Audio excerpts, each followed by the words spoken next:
안녕하세요. TV닥터 건강클리닉의 연규혁입니다. 안녕하세요. 김윤재입니다. 네, 올여름도 참 무덥습니다. 응급실은 사실 언제나 정신없고 바쁘겠지만 특히 이렇게 여름에는 무더위로 인한 환자들도 많이 온다고 하죠. 네, 맞습니다. 야외 활동을 하다가 열사병으로 실려서 오시는 분들도 굉장히 많으시고요. 또 덥다 보니까 물놀이 많이 하잖아요.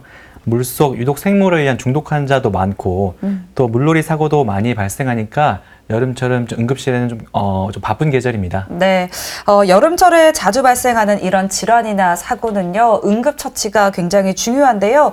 그래서 오늘 TV닥터 건강클리닉 시간에는 여름철에 자주 발생하는 응급 상황에는 어떤 것들이 있는지, 그리고 또 이런 상황에서는 어떻게 대처를 해줘야 되는지 자세히 알아보도록 하겠습니다. 먼저 오늘 함께 해주실 분 화면으로 소개해 드릴게요.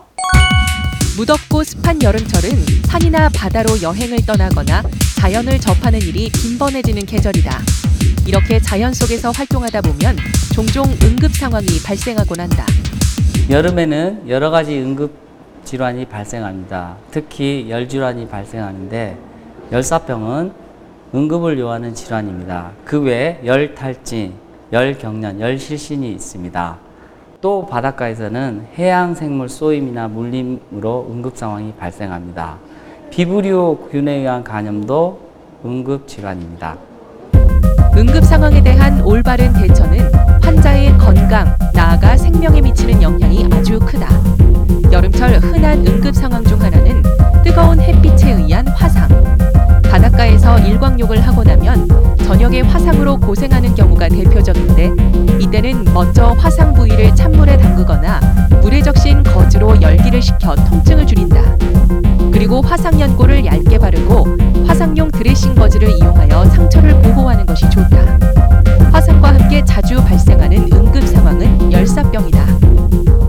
일사병과 열사병은 조금 다른 질환입니다. 일사병은 탈진 상태를 말하며 중심 체온이 40도 미만으로 전신 무력감, 메스꺼움, 오심, 어지럼증이 주 증상이며, 열사병은 응급질환으로서 몸 체온이 40도 이상이며 의식장애를 가지고 옵니다. 더위를 식히기 위해 물놀이를 하다가 사고가 나는 경우도 빈번하다. 이때 꼭 주의해야 할 것은 구하려고 물속으로 뛰어들었다가 함께 사고를 당할 수 있다는 것이다. 그리고 이런 물놀이 사고에서는 심폐소생술을 익혀두는 것이 매우 중요하다.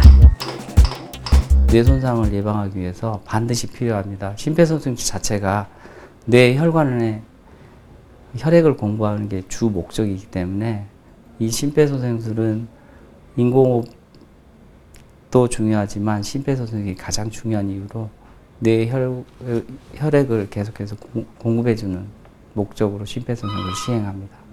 즐겁고 건강한 여름을 보내기 위해서 반드시 알아두어야 할 응급상황 대처법. 오늘 TV닥터 건강클리닉에서는 응급의학과 전문의 이광재 과장과 함께 여름철 응급상황 대처법에 대해 자세히 알아봅니다. 오늘은 이런 여름철 발생할 수 있는 응급 상황과 또 응급 상황에 대처할 수 있는 방법들에 대해서 자세히 알아보도록 하겠습니다. 영상으로 소개해드렸던 이광재 과장 스튜디오에 함께하고 있습니다. 과장님 어서 오세요. 반갑습니다. 네, 반갑습니다. 여름철에 정말 날씨가 덥습니다. 뜨거운 태양, 또 이런 높은 온도로 인한 열 질환들이 많이 있는데요. 이맘때면 열 질환 환자들이 좀 많이 늘어나죠? 어떻습니까? 예, 많이 늘어납니다. 작년에 무척 더웠잖아요. 네. 2018년 5월 20일부터 9월 말까지 질병관리본부 응급실 감시체계 결과를 보면 총 4,500명이 열질환으로 응급실을 찾았으며 반은 열탈진 환자이고 나머지는 순서대로 열사병, 열경련, 열실신 순이었습니다. 환경적으로 습도가 높아지는 무더운 비 오기 전날이나 장마철 이후 폭염 환경에서 환자가 급증합니다. 네, 그런데 가끔씩 이제 응급실에 열 질환으로 오시는 환자분들이 이렇게 얘기를 하세요. 네. 아니, 왜 열을 받으면 이렇게 몸에 힘이 드는 건가요? 라고 물어보는데요. 맞아요. 네. 그 열을 받는 게 이제 스트레스를 받는 것과 같은 효과죠? 네.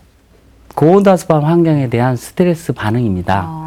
기온이 높아지면 우리 몸은 중심 체온을 36도에서 38도로 유지하기 위해 혈관 이완, 땀 분비 증가, 열 생산 감소, 행동 변화가 생깁니다. 체온이 상승하면 혈관 이완으로 피부 순환이 떨어져 이를 보상하기 위해 심박수를 증가시켜 심박출량을 유지시키고 땀 분비가 증가합니다. 기온이 35도 이상 상승하면 열 전달 장애가 생겨 체온 조절을 위한 우리 몸의 복사 조절이 중단되고 체온을 증발로만 조절합니다. 즉 땀을 흘려 조절하나 습도가 높은 여름엔 이마저도 불가능합니다. 열 생산을 감소시키기 위해 움직이지 않고 시원한 물과 시원한 장소를 찾으려는 행동 변화가 생깁니다. 이런 고온다습한 환경에 대한 스트레스 때문에 열 질환이 발생합니다. 네. 그러니까 우리가 이제 좀 더워지면 짜증나는 게 네. 당연한 거였군요. 열 질환의 종류에 대해서 지금부터 하나씩 좀 짚어보도록 하겠습니다. 먼저 열성 부종인데요. 열 때문에 몸이 좀 부을 수도 있다는 건가요? 네, 주로 열의 수능이 어려운 노인에게서 열 부종이 많이 발생합니다. 그렇지만 추운 기후에서 막 도착한 건강한 여행객에게서도 발생합니다. 열성 부종은 피부 혈관 확장과 중력에 의한 기립성 저류로 주로 뜨거운 환경에 노출된 첫 며칠 이내에 발, 발목, 손 등에 나타납니다. 부종은 경미하고 인체에 해를 주지 않으며 일상생활에도 지장을 주지 않습니다. 다만 노인에게서 새로 발생한 부종은 신부전 초기, 신부 정맥류와 감멸이 필요합니다. 열 부종은 수일에서 6주까지 자연스럽게 호전됩니다. 네, 그리고 이제 아이들은 그 몸이 더우면은 네. 땀띠, 아, 발진이 맞아요. 생기거든요. 네. 땀띠는 어떤가요? 땀띠 또한 여름철에 발생하는 질병으로 아이들은 어른에 비해 땀샘 밀도가 높고 표면적당 땀 분비가 2배 이상 높기 때문에 땀띠가 잘 생깁니다. 원인은 다음 화면에서 보시는 것처럼 땀관이나 땀관 구멍이 막혀 땀샘의 염증으로 발생합니다. 증상 초기엔 땀관이 압력으로 확장되고 파열되어 물집이 생기거나 가려움증, 따가움을 호소합니다. 재차 땀관 파괴로 깊은 물집이 생기면 가려움증이 없이 만성적인 피부염으로 진행할 수 있습니다. 유아에서 땀띠에 의한 만성 피부염은 10달쯤의 징후일 수 있습니다. 헐렁한 옷을 입고 땀이 만들어지는 상황을 피하는 게 땀띠의 예방법이지만 깊은 물집이 생기면 병원에 방문하셔서 항생제 치료가 필요할 수 있습니다. 네, 사실 이제 뭐 붓고 땀띠가 나는 거 한 번쯤 이제 경험을 해보셨을 텐데, 그런데 이제 열 때문에 경련이 일어나는 경우도 있다고 합니다. 열 경련 같은 거는 좀 흔한 건가요? 어떻습니까? 흔치는 않습니다. 한번 경험하면 통증이 너무 심해 응급실을 방문하게 됩니다. 더운 여름에 땀을 많이 흘리면 우리 몸에 염분 소실이 발생하며 근육 경련 및 통증이 발생하는데 이를 열 경련이라고 합니다. 주로 종아리 근육에 발생하나 어깨 근육에서도 발생합니다. 운동 중에 발생하지만 운동 후 쉬는 시간에 더 많이 발생합니다. 이런 현상은 근육세포 내 나트륨, 칼륨, 수분 부족으로 발생합니다. 응급실에서 진통제 주사에도 효과가 없지만 다행히 통증 시간이 짧습니다. 치료는 0.1에서 0.2% 소금물을 먹입니다. 시중에 이온 음료가 소금물은 아니지만 이용하기가 쉽고 섭취가 용이합니다. 열경련은 충분한 성분 섭취와 시중의 이온 음료 섭취로 예방할 수 있습니다. 이렇게 이제 몸을 떠는 그 경련 외에도 그 몸이 뻣뻣해지는 강직 현상도 있을 수 있죠.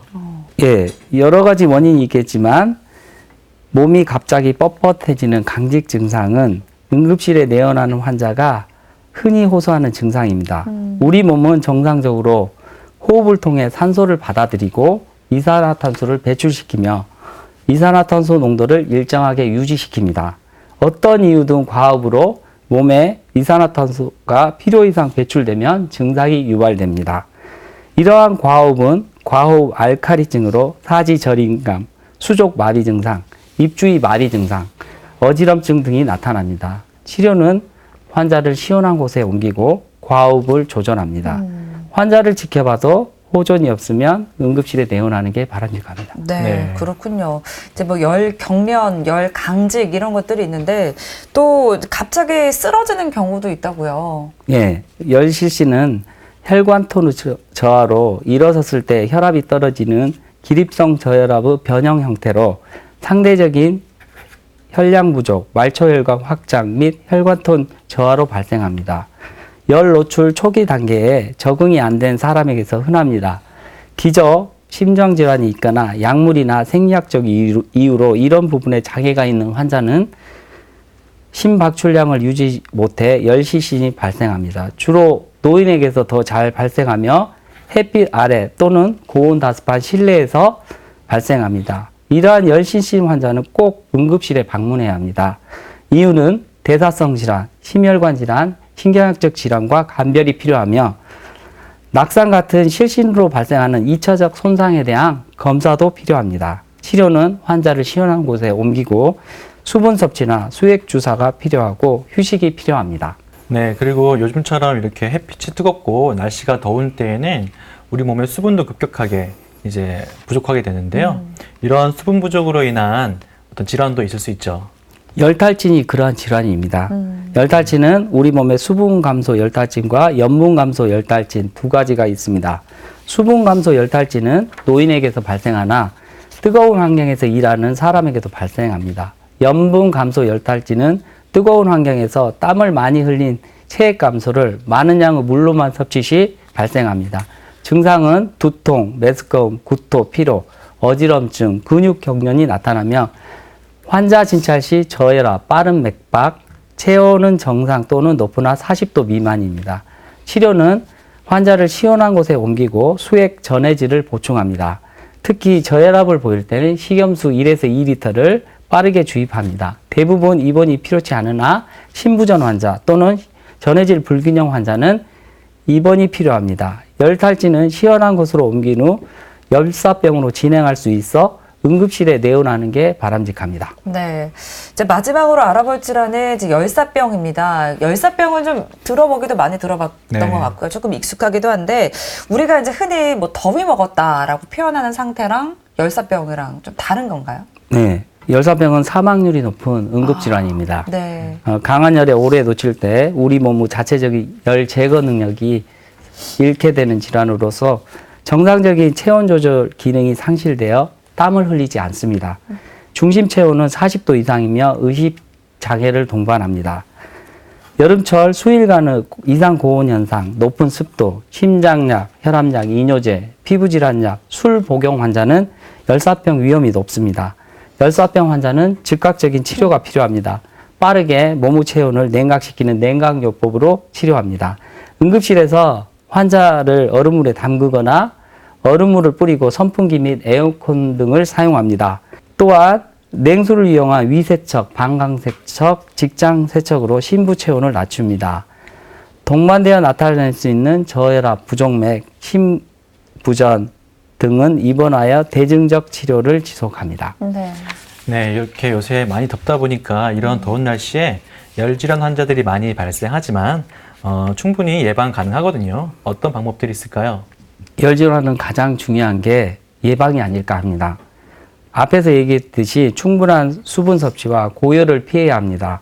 옷은 가볍고 헐렁하게 입고 땀 분비를 용이하게 합니다. 모자는 밝은 색으로 창이 긴 모자를 착용합니다.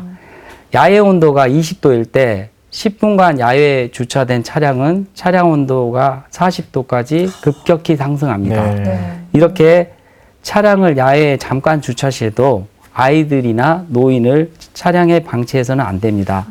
무더운 한낮에 공원이나 놀이터의 활동을 피하고 노인과 어린이 및 열질환 취약군은 최소 2시간 동안 에어컨이 있는 곳으로 대피해야 합니다.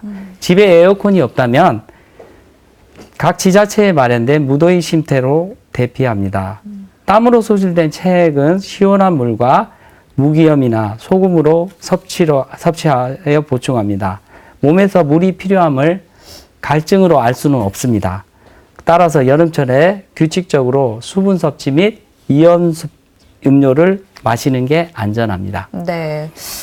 특히나 이제 뭐 한여름에 그런 뙤약볕에서 일하시는 분들도 계실 텐데 이런 분들을 더위로부터 보호할 수 있는 이런 점검표가 있다고 하거든요. 어떤 내용들일까요?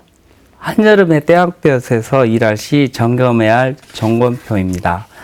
더위에 관련된 질환이나 증상을 숙지하고 태양으로부터 피하거나 그늘막을 설치하고 갈증이 나기 전에 자주 수분을 섭취합니다.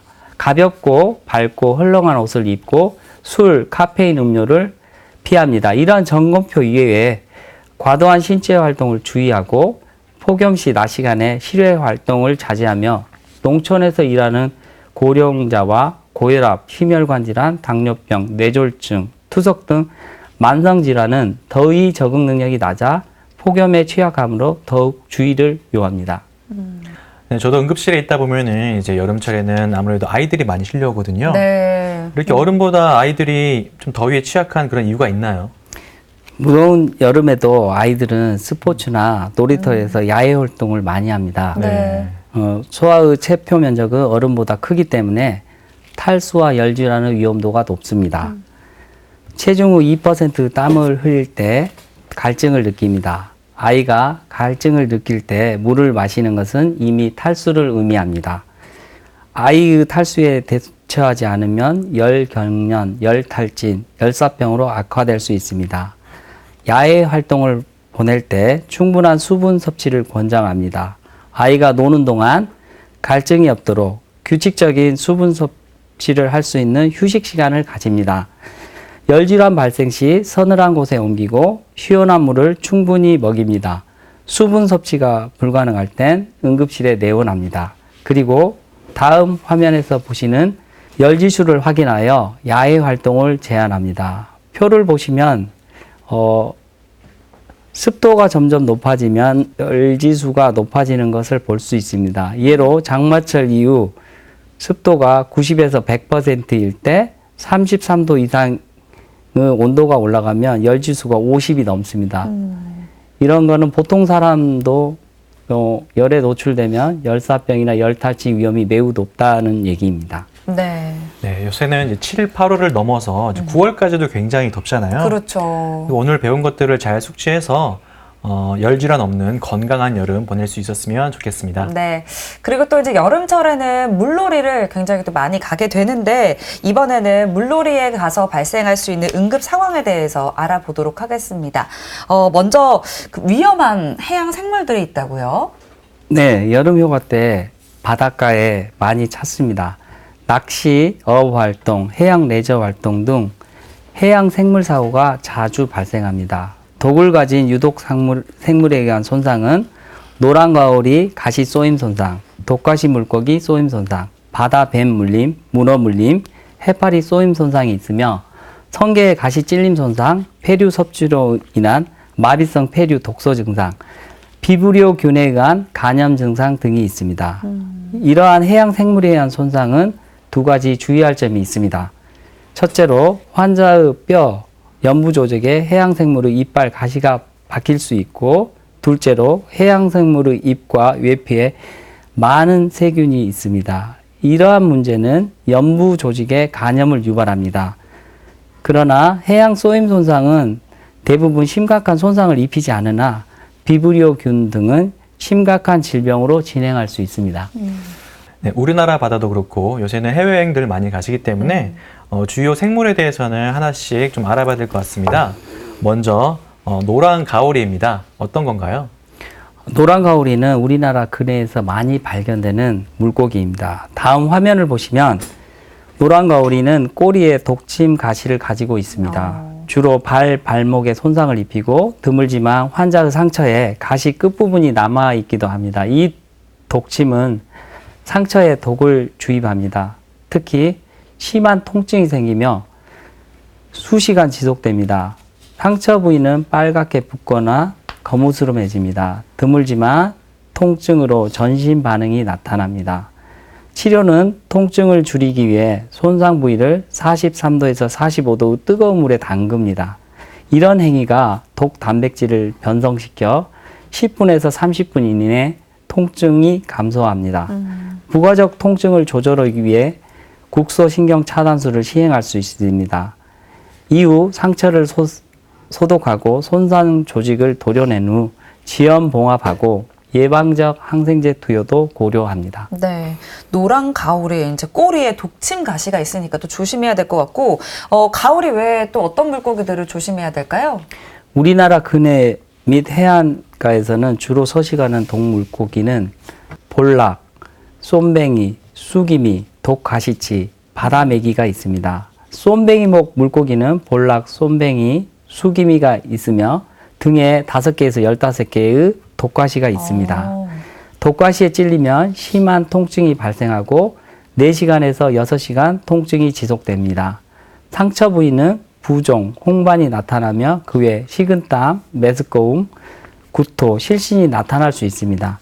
농어목 독가시과 물고기는 지느러미에 독가시가 있으며 메기목 바닷물고기로 쏠종개도 독가시 지느러미를 가지고 있습니다. 네. 네, 그럼 이런 바다 물고기에 의해서 손상받았을 때는 어떤 응급처치를 해줘야 될까요? 독가시 물고기에 찔렸을 때는 응급처치로 즉시 뜨거운 물에 쏘인 부위를 담그고 응급실에 내원합니다. 뜨거운 물에 쏘인 부위를 담그는 동안에 상처를 조사하고 이물을 제거합니다. 진통제가 필요하면 경구 또는 주사제로 투여하고 통증이 심하면 국조신경 차단술을 시행합니다. 일단 통증이 조절되면 상처를 소독하고 다시 상처 부위를 확인하여 이물을 제거합니다. 독가시 손상은 잠재적으로 조직 괴사 위험이 높습니다. 괴사 조직을 제거하고 남겨진 이물을 확인하기 위해 연부 조직 검사를 시행합니다. 쏘인 부위 오염이 심할 때 항생제 투여를 고려합니다. 독가시에 쏘임 환자의 치료에 있어서 난관은 아직까지 국내에 항독소가 개발되지 않았습니다. 그렇군요. 다음은 이제 바다 뱀인데요. 사실 뱀은 뭐 육지에서도 우리가 보면은 도망칠 정도로 그렇죠. 무서운 동물이기 생물인데 바다에서도 마찬가지인가 봐요? 네, 많은 종의 바다뱀은 코브라와 밀접한 관련이 있습니다. 그래서 바다뱀은 대부분 독을 가지고 있습니다.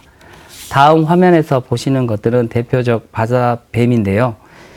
바다뱀은 육지뱀과 구별되는 납작한 꼬리, 콧구멍에 밸브 같은 덮개가 있습니다. 또한 뱀장어와 달리 아가미와 지느러미가 없습니다. 물린 사람은 20%가 독작용이 발생하며 치료하지 않으면 40%가 치명적일 수 있습니다. 바다뱀의 독은 신경독, 근육독으로 이루어져 있습니다. 물렸을 때 일반적으로 통증이 없어 눈치채지 못합니다. 물린 후 1에서 4시간 이후 심한 근육통과 비특이적 근력자가 있습니다. 그 외에 메스꺼움, 구토, 오한, 권태감이 나타납니다. 심하면 횡문근 융해로 심부전이 발생합니다.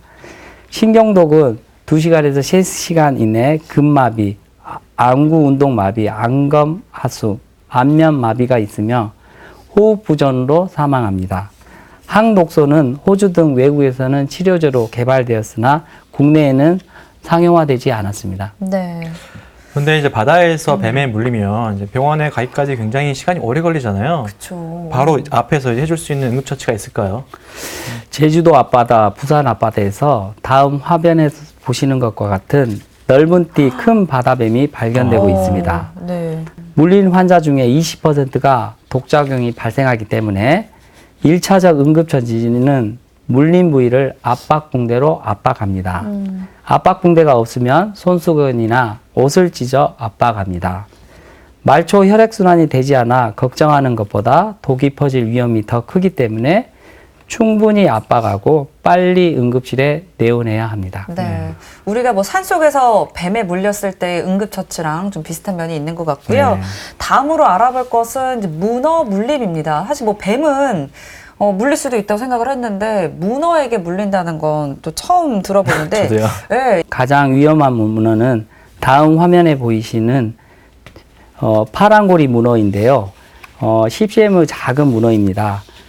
파란고리 문어는 테트로도톡신이라는 독을 가지고 있으며 보고독과 같습니다. 물림은 주로 문어를 들어 올릴 때 상지에서 발생합니다. 일반적으로 물리면 증상이 없거나 국소 저림감, 감각 이상이 생겨 발짐, 부종이 발생하며 심한 독작용이 발생하면 구토, 진행성 마비로 10분 이내 호흡부전이 발생합니다. 1차적 응급처치로 물린 부위의 임파액 순환이 차단되도록 압박하여 묶고 병원에 도착할 때까지 압박 고정을 유지합니다. 치료는 증상 치료로 호흡이 불안정할 때 인공호흡으로 대체합니다. 회복기까지는 하루에서 5일 정도 걸리며 항독소나 해독제는 없습니다. 네, 다음은 성게인데요. 성게도 여러 종류가 있는데 그 어떤 성게가 위험한가요?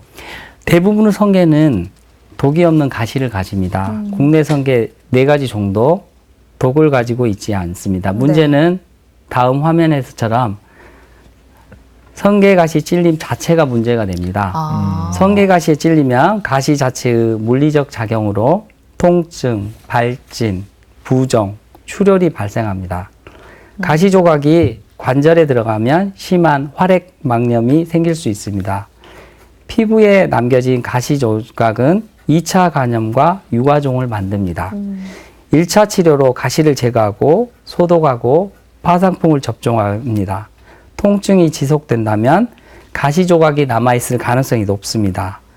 병원에서는 초음파 및 MRI로 연부 조직에 남은 가시 조각을 확인합니다. 치료 후 성게 상처는 검은색 색소 침착을 남깁니다. 네. 그러니까 성게 가시에 뭐 독이 없어도 이제 찔리면 위험한 거네요. 예. 그렇죠. 다음으로 알아볼 건 이제 해파리인데요. 사실 뭐 여름에 해파리에 쏘여서 문제가 생겼다는 건 좀 뉴스 보도를 통해서 몇 번 듣긴 했습니다. 응급실을 찾는 분들 많으세요? 어떻습니까? 네, 독성이 강한 해파리는 곡갈 해파리와 상자 해파리가 있습니다.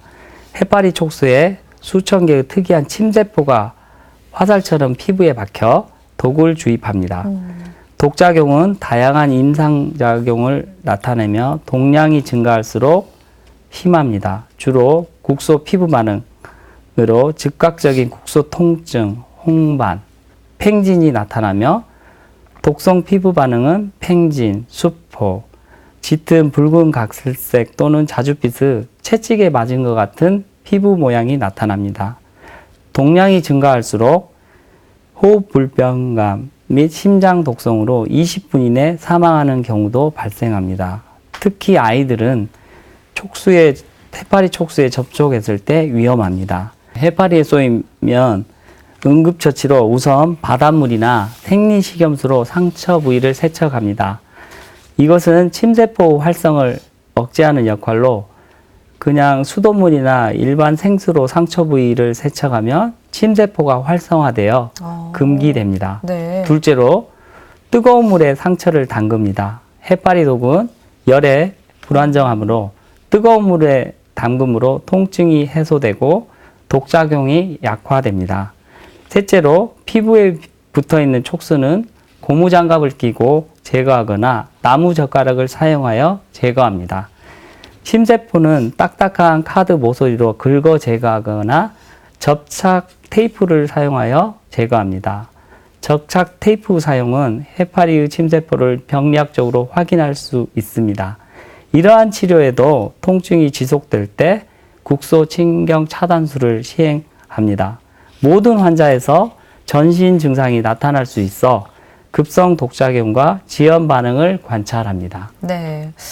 정말 그 무더운 여름에 딱 놀러 가고 싶은 곳, 그리고 딱 놀러 가기 좋은 곳이 바다잖아요. 네. 근데 바다에 이렇게 위험한 생물들이 많다는 것도 처음 알게 됐는데, 지금까지는 이 바다 생물에 쏘이거나 물려서 발생하는 응급 상황에 대해서 알아봤고요. 지금부터는 우리가 이제 먹는 거, 이제 섭취를 좀 조심해야 되는 사항들에 대해서 알아보도록 하겠습니다.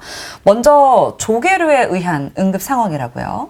네, 생활호수 및 산업폐수 방류로 유독 플랑크톤이 증식합니다. 해수 온도가 14도에서 18도일 때 유독 플랑크톤 증식이 많아지며 해수 온도가 떨어지거나 해수 온도가 18도 이상일 때 유독 플랑크톤 증식이 낮아집니다. 우리나라는 3월에서 10월까지 폐류 독소 유행 기간입니다. 유독성 플랑크톤을 섭취한 조개, 홍합, 대합, 가리비 같은 폐류가 먹는 사람에게 증상을 유발시킵니다. 독소에 따라 마비성 중독, 장염성 중독, 신경학성 중독 등 중독 증상이 나타나며 이러한 독소는 냉동, 가열에도 사라지지 않습니다. 네, 가열에도 독소가 사라지지 않는다고 하니까 좀 걱정인데요. 그러니까. 네, 굉장히 위험한 독소임에도 불구하고 아직 잘 모르시는 분들이 많다고 합니다. 그래서 좀 더 자세히 짚어볼 텐데요. 먼저 우리나라에서는 마비성 폐류 독소가 가장 흔하다고요? 네, 마비성 폐류 중독을 일으키는 섹시톡신은 열과 산성의 내성을 가진 독소입니다. 이러한 독소를 가진 폐류를 섭취하면 입주위 감각 이상, 저린 증상, 메스꺼움, 구토, 어지럼증이 있으며 심할 경우 의식 저하 및 호흡 마비가 나타날 수 있습니다. 증상 발현은 섭취 후 30분에서 1시간 내에 급속히 일어나며 중증의 경우 2시간에서 12시간 이내 전신의 완전 마비가 올 수 있으며 이때 호흡 보조를 해주지 않으면 사망할 수 있습니다. 섭취 후 12시간이 지나면 중증도와 상관없이 증상이 점차 호전되어 5일 이내 정상으로 회복됩니다. 치료는 폐류 섭취 30분 이내인 경우 위세척 및 활성탄 투여가 도움이 될 수 있고 중증의 호흡마비 시 호흡 보조가 필요합니다. 네. 그리고 또 설사성과 신경성도 있다고 하는데요. 이 두 독소도 많이 위험한가요? 설사성 폐류 독소는 다행히 치명적이지 않고 2, 3일 이내 좋아집니다. 유동성 플랑크톤, 디노파이시스 식중독 증상으로 진주 담치, 홍합, 굴, 모세조개를 섭취 시 발생합니다. 섭취 후 4시간에서 48시간 후 증상이 나타나며 무기력증, 메스꺼움, 설사, 구토, 복통 등 소화기 증상이 나타나지만 다행스럽게 치명적이지 않으며 2, 3일 이내 좋아집니다. 신경성 폐류 독소 중독은 소화기 증상과 신경학적 증상이 나타나 메스꺼움, 구토, 입주위 감각 이상, 어둔한 말, 운동기능 이상, 어지럼증이 나타나며 드물지만 호흡 저하도 보고되어 있으나 치명적이지 않으며 국내에서는 발생한 경우도 없습니다. 네, 다음은 비브리오 폐혈증입니다. 사망에 이를 수 있는 무서운 질환이죠. 비브리오균은 큰 강옥이나 바다에 서식하는 균입니다. 인체에 매우 침습적이며 중증 폐혈증을 유발하는 사망에 이르게 할 수 있는 균입니다. 비브리오균 간염 경로는 생선, 해산물을 날골로 먹은 후 고열, 오한, 복통, 설사, 피부병변, 저혈압 등이 발생하는 원발성 폐혈증과 손상된 피부로 바닷물 속 비브리오균이 감염되는 창상 간염 두 가지가 있습니다. 창상을 통한 감염은 건강한 사람에게서도 나타나지만 원발성 폐혈증은 간질환, 면역 억제자, 만성 신부전 환자에서 호발하며 술 먹은 사람에게서도 잘 발생합니다. 초기 증상은 사지통, 발열, 설사, 구토, 피부병변 등의 증상이 나타납니다. 괴사성 피부병변이 나타나면 중증도를 의미해 입원 후 12시간 이내 사망률이 높아집니다. 치료는 수액치료와 조기 항생제 투여, 괴사조직 제거술을 시행합니다. 예방은 어패류를 먹을 때 반드시 익혀 먹어야 하며 간질환 등 감수성이 있는 사람은 상처가 있으면 바닷물의 접촉을 피해야 합니다. 네, 여름철에 바다에서 생길 수 있는 그 생물에 의한 독소 손상을 좀 알아봤는데요. 네. 조금 위험한 상황이 있을 수 있지만 또 충분히 예방 가능하기 때문에 응급처치 방법을 잘 익히고 주의하면서 즐겁게 여름을 보낼 수 있었으면 좋겠습니다. 네. 그러면 이번에는 이제 물놀이를 하면서 발생할 수 있는 사고에 대해서 좀 살펴보게 될 텐데요. 익수 사고라고 합니다. 저는 좀 이 단어가 좀 생소하거든요. 익수라는 게 어떤 걸 의미하는 걸까요? 네. 용어가 다소 생소하지만 사람의 물에 빠짐을 의학적으로 침수라 명명하고 물에 빠져 호흡 부전 및 호흡 정지가 발생하면 익수라 정의합니다. 물에 빠짐 사고는 여름철에 많고 12세 소아 및 노인에게서 많이 발생합니다. 수영장 사고는 소아 익수가 성인의 2.5배 많으며 야외에서 익수는 성인이 소아보다 2배 이상을 차지합니다. 익수자가 응급실에 도착 시 심혈관 징후가 불안정하고 혼수 상태일 때 심각한 뇌 손상을 남깁니다. 폐 손상은 오염된 물질을 흡인하고 세균을 흡인하고 구토물을 흡인, 화학적 자극물을 흡인 등이 폐 회복에 영향을 미칩니다.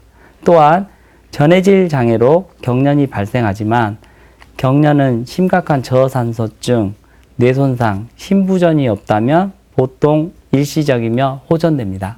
그러니까 익수 상태일 때 응급처치를 빨리 하면 그 소생 가능할 수 있다는 말씀이시죠? 네, 익수 환자의 빠른 심폐소생술은 익수자의 예후를 좋게 합니다. 보통 익수 환자의 심폐소생술은 목격자가 하는데 익수자를 안전하게 구조한 후 빠른 심폐소생술을 시작해야 합니다. 익수자 외상은 흔치 않아 다이빙을 했거나 높은 곳에서 떨어졌거나 모터보트 사고력이 없으면 경추 손상은 드뭅니다. 경추 손상이 의심되면 경추를 보호해야 하고 특히 일반인의 심폐소생술 교육이 많이 대중화되었지만 유아나 소아의 일반인 심폐소생술 교육으로 많은 익수 소아 환자가 목격자의 도움으로 빠른 소생술을 받는다면 환자의 회복에 좋을 것입니다. 신고 후 구급대가 도착해 환자의 호흡이 가능하면 고농도 산소를 공급하고 호흡이 없으면 양압 백밸브 마스크 환기를 합니다. 모든 물에 빠진 환자는 증상이 없고 괜찮다 하더라도 응급실에 내원해야 합니다. 네. 그러면 이제 환자가 병원에 가면 그때부터는 어떤 처치를 받게 되나요? 예, 여기서부터는 응급실 내에 의사의 영역인데요. 구급대가 환자를 응급실로 이송한 후엔 다이빙이나 경추 손상이 의심되면 경추 보호대를 사용합니다. 기도 유지를 위해 턱을 들어 올리고 고농도의 산소를 공급하고 흡인기로 이물을 제거합니다. 체온이 낮다면 저체온증이 유발될 수 있으므로 젖은 옷을 벗기고 이불로 환자를 덮어줍니다.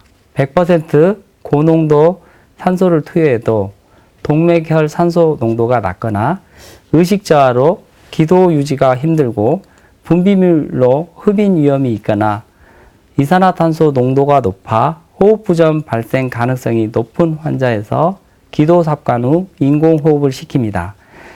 등장성 수액을 빠르게 투여하며 승합제가 필요하면 사용하고 기관지 수축 시엔 호흡 치료를 병행합니다. 민물 익수 사고는 희석적 저나트륨 혈증으로 경련이 발생할 수 있습니다. 이런 경우엔 전해질 장애를 교정해 줍니다. 익수도 사실 이제 예방이 가장 중요할 텐데 뭐 물가에 안 갈 수도 없고요. 어떤 방법으로 예방을 할 수 있을까요? 학동전기 또는 학동기 아이는 어른의 감시하에 수영장을 이용해야 합니다. 익수 사고에서 어린이의 생존 수영 교육은 효과가 입증되었습니다. 10대 및 젊은 성인은 술 및 약물을 피하고 위험을 감수하는 행위를 줄여야 합니다. 개인 구명조끼의 사용은 익수를 줄일 수 있습니다. 구명조끼 착용 방법은 자기 몸에 꼭 맞는 구명조끼를 선택해야 합니다. 구명조끼를 몸에 걸치고 단추나 지퍼를 채우고 가슴줄, 조임줄을 몸에 맞게 줄이고 다리 사이로 생명줄을 빼서 이 생명줄을 걸어야 합니다. 특히나 이제 어린이들이 물놀이를 좋아하잖아요. 그렇죠. 예. 그 어린이들의 그 물놀이 사고를 예방하기 위한 그 안전 수칙이 있나요? 질병관리본부에서 어린이의 안전한 물놀이 안전수칙 가이드라인은 다음과 같습니다. 물놀이를 할 때 항상 어른과 같이 물에 들어가고 반드시 구명조끼를 착용하고 물놀이 하기 전에 충분히 준비 운동을 하며 들어가기 전에 심장으로부터 먼 곳부터 물을 적시고 식사를 한 후에 물에 들어가지 않습니다. 물놀이를 하면서 사탕이나 껌을 씹지 않습니다. 정해진 곳에서만 물놀이를 하고 파도가 높거나 물이 세게 흐르는 곳, 깊은 곳에서 수영하지 않습니다. 계곡이나 강가, 바닷가에서는 잠금 장치가 있는 샌드를 신습니다. 수영장 근처에서는 뛰어다니지 않습니다. 네. 네, 마지막으로 물에 빠진 사람을 발견했을 때는 어떻게 하는 게 좋을까요? 구하겠다고 뛰어들었다가는 같이 사고를 당할 수도 있잖아요. 물에 빠진 사람을 발견했을 때는 직접 구하기 위해 물속으로 들어가지 않습니다. 물에 잘 뜨는 튜브나 아이스박스, 구명조끼, 비치볼 등을 물에 뜨는 물건을 던져줍니다. 그리고 수상안전요원에게 도움을 요청하고 119에 신고합니다. 익수사고는 5세 이하의 안전사고 사망의 두 번째, 청소년 안전사고 사망의 세 번째를 차지합니다. 1세 미만 영아와 1세에서 8세의 소아 익수자의 목격자 심폐소생술을 다시 확인하면 껄떡거리는 호흡이 없는 소아는 소생술이 필요합니다.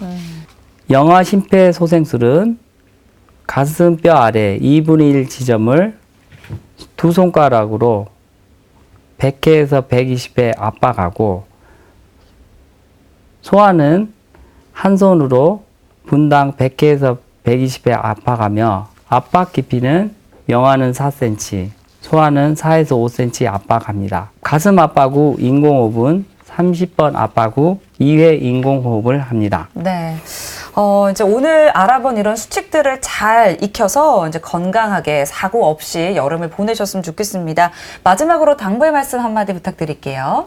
여름철 열질환은 충분한 수분 섭취와 휴식으로 예방해야 하며 익수사고 예방과 익수 환자의 목격자 심폐소생술을 익히고 바다에서 해양 생물에 의한 사고 시 당황하지 말고 응급처치 후 응급실에 내원하여 치료를 받습니다.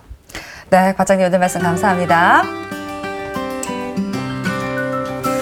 네, 더워서 뭐 쓰러졌을 때도 그렇고요. 뭐 물놀이를 하다가 사고를 당했을 때도 그렇고 또 주변에서 빠른 시간 안에 어떻게 응급처치를 해주냐가 굉장히 중요한 것 같습니다.